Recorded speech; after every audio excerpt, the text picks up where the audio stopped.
here and talking to all of you. Just quickly to introduce myself, my name is Abhin Roy Chaudhary, and I'm the Vice President for Business Development for DQ Systems. Um, so thank you, Prashantji, for laying down the foundation that DQ has obviously partnered in some of the activities for now, and we are continuously focused and working towards that. Um, just to kind of give you a brief idea about DQ systems, DQ has been into the digital accessibility domain for the last 2 decades. And our mission, vision, passion is digital equality. We are a 100% accessibility focused company, and we don't do anything else apart from accessibility.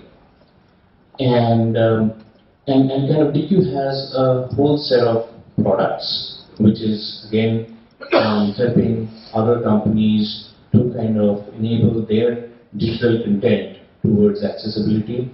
And we also offer different services to help these companies to also make sure that their websites and their mobile applications are accessible. So, this is a very interesting thing that kind of justifies why companies should be talking about or thinking about, for that matter, making their business case for accessibility compliance. And as Deependraji mentioned earlier, what's the ROI? Right? That's very important. So, before I kind of deep dive into that, a few things that I want to definitely mention here, that more than 1 billion people in the world live with some form of disability. And at least 1/3 of all families are impacted by disability in some way. The life for people with disabilities, as Prashantji was mentioning, is same as everyone else. It's just a lot harder, right? And keeping that in mind, I bring in the point that building inclusive products benefits everyone, right? And it's for all of us. It's not for people with visual challenge or people with hearing challenge. It is for all of us. Now, let's think about it, right? Now, if you as a company want to kind of go ahead and think about a business case and say, why should we think about digital accessibility? First of all, there's an extent market reach, right? And when I talk about that, the global market of people with disabilities, as I mentioned, is over 1 billion people with a spending power of $6 trillion. And I think that's a huge market, right? Also, here's this important point, right? That if you build products which is accessibility compliant, you're driving innovation. So accessibility feature in products and services solve unanticipated problems. Many times you want to kind of think about a complex design and then you try to figure out, okay, how do we solve it? But if you make it accessible, that problem can be easily solved. Very important thing, you spend millions of dollars on your branding, right? And accessibility allows you to enhance your brand, right? It allows this diversity and inclusion effort is so important to business successes that it kind of just gives an accelerated value to your business, right? People think that you as a business care for your customers, for your consumers. And, obviously, this is a very important aspect that now with so many legal regulations across the globe, you definitely minimize your risk, right? Now, certain things, right? Very important. Now, obviously, every company is trying to focus and become leaders in your own category. And prioritizing accessibility demonstrates genuine leadership, and it shows commitment to you building a more equitable world, right? Now, Dipendu was mentioning about the power of technology, right? And to become the leader in your category, you should be using technology to unlock meaningful opportunities. And with that, I mean, you just need to ensure that you are very clear, right? That when you implement technology which everyone can use, you are enabling simplicity in your product, which allows anyone without too much, like if there's a complex technology, people find it difficult to use. But if you think about accessibility in your product, you're just making it very simple for everyone to understand. Now, designing for inclusivity, this opens your product up to more people, leading to more adoption, more sales, more funding, and obviously more successful outreach. And I think this is a very important aspect, that when you think about a Google search, you always want your company to be listed first, right?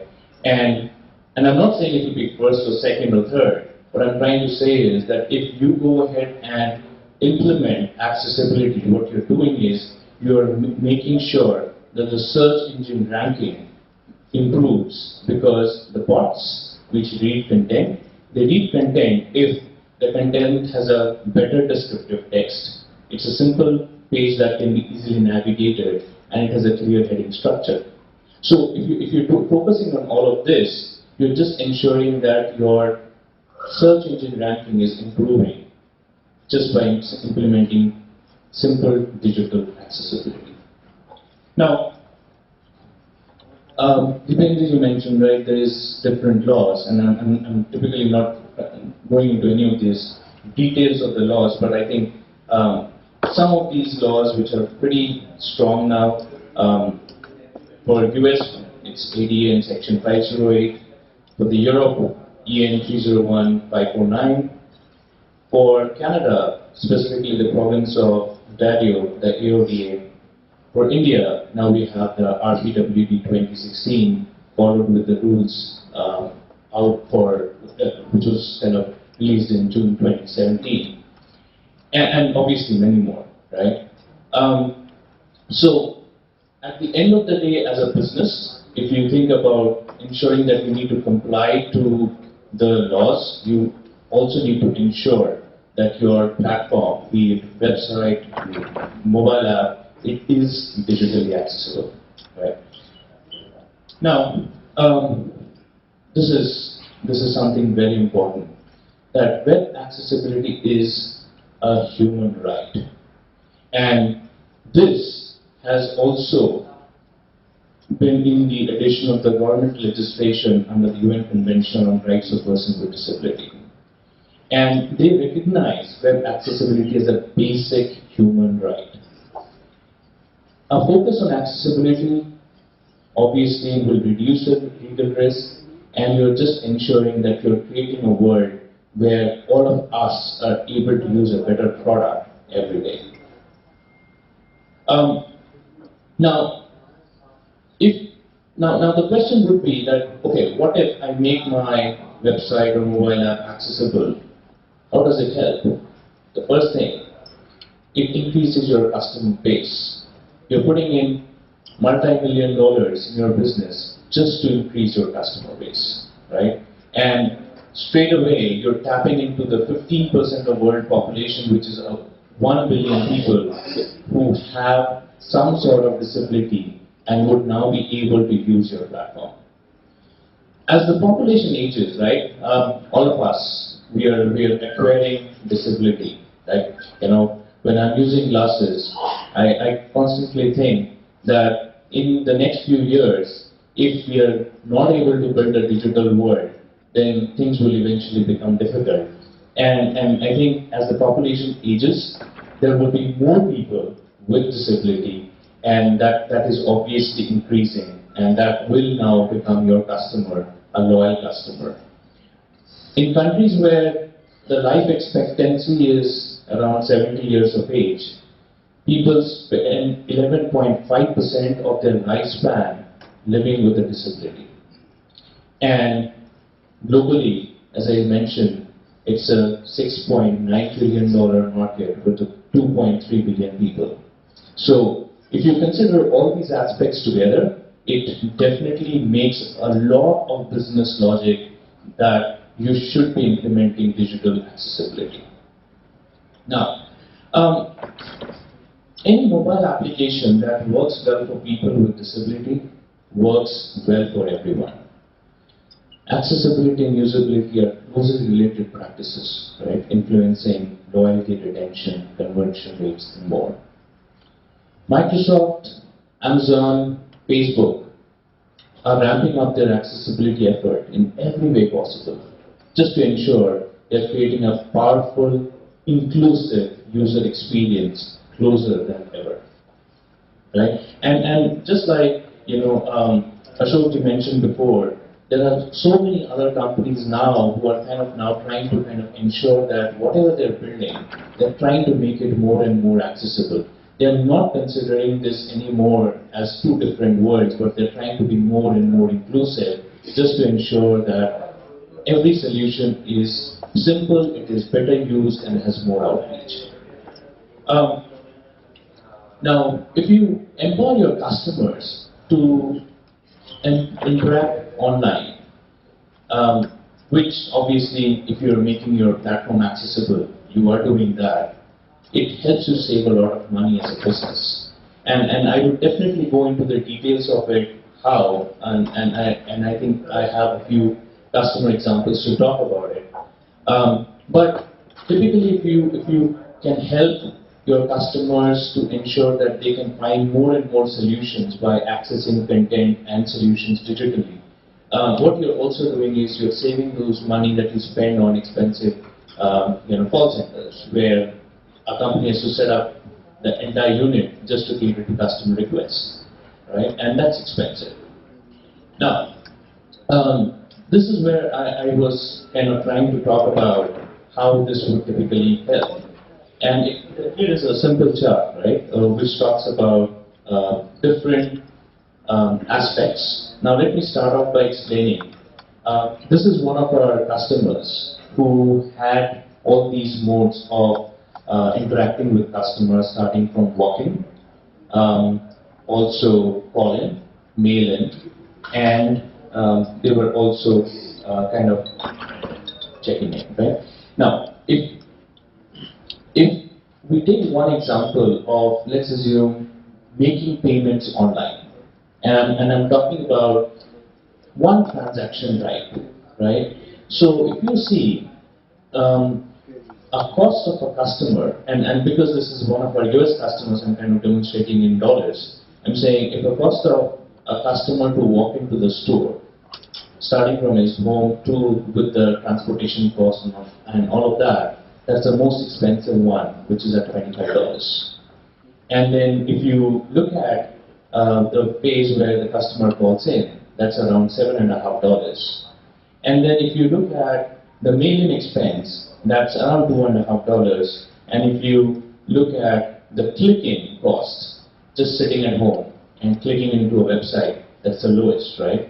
So if I'm looking at, as a business, if I'm looking at 1 lakh transactions that is happening only where a customer is making some kind of a payment on my platform online, and I'm considering the 19% of the population with disability, right, which is as per the census of 2010 in the US. So we asked this customer, how many or what percentage do you think would start using your platform just by making payments online if you made it more clicking friendly? And their answer was 25%.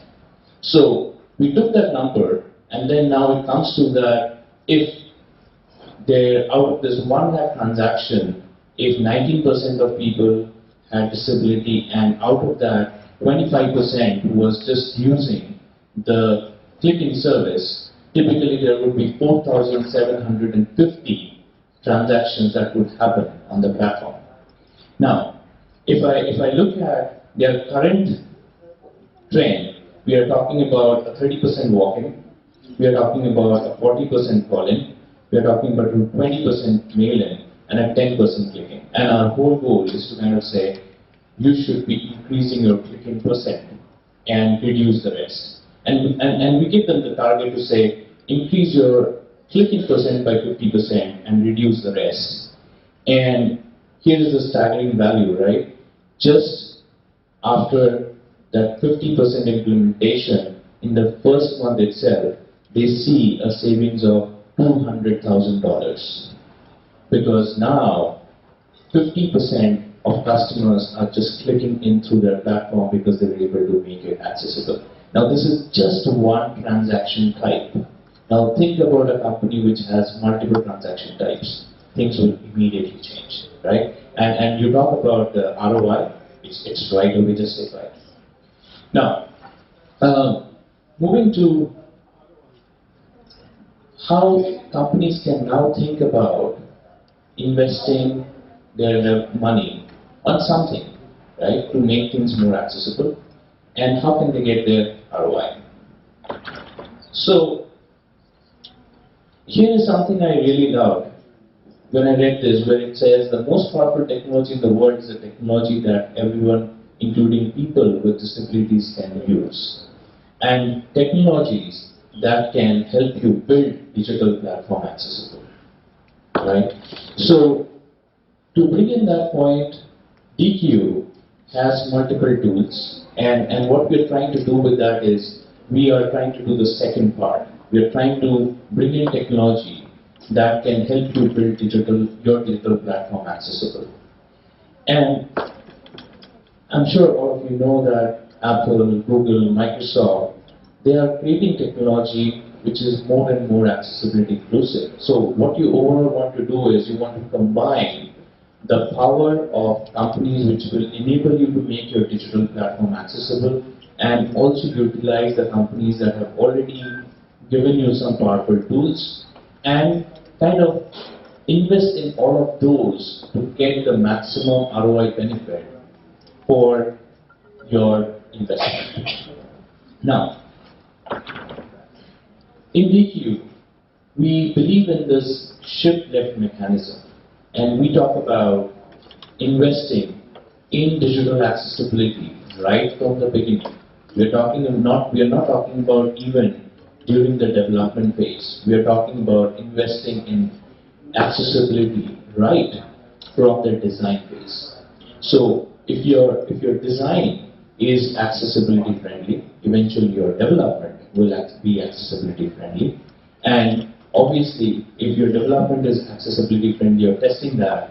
And the best part is, with all this practice, what you're doing is you're saving a lot of your post-production costs. Like you release something and then you try to bring back accessibility as one of the features to that, you will burn a lot of money there. So if you think about accessibility right from your design phase, you're saving a lot of money right there. Now, so I think this kind of summarizes to this point where it says that technology is the lifeline for communication, for communities with disability. Right? So, one, I think all of us here, what we need to do is we need to truly understand the people's challenge. We need to think about building a technology that is accessible to everyone. We have to understand what makes certain products inaccessible in the first place. The other thing is to think about accessibility from the very beginning, just like I emphasized, right? Accessibility can't be an afterthought. It needs to be considered from the beginning of the product development cycle. And leaning into the latest technologies, because by building a more accessible product, we can make a meaningful difference in lives of people around the world who have a disability, right? So, so I think what we are trying kind of summarize here overall is, if you are thinking about whether you should make your product digitally accessible or not, whether there is a requirement for it, I think it obviously kind of emphasizes on the legal aspects of it, that you definitely need to do it because that's a mandate. But most of the companies kind of shy away from that because they think that, what's my ROI? And if companies are now able to kind of reflect on these numbers and kind of think about the market opportunity, then the whole dimension changes. So with that, I would open this up for any questions you might have. Sure. Alright, so thank you so much, and my Twitter handle is @ABINCHOUDHURY, and my email is abin.chhoudhury@dq.com. Please feel free to reach out to me if you have any other questions, and anyways, as Prashant said, we'll take up the questions later. Thank you so much.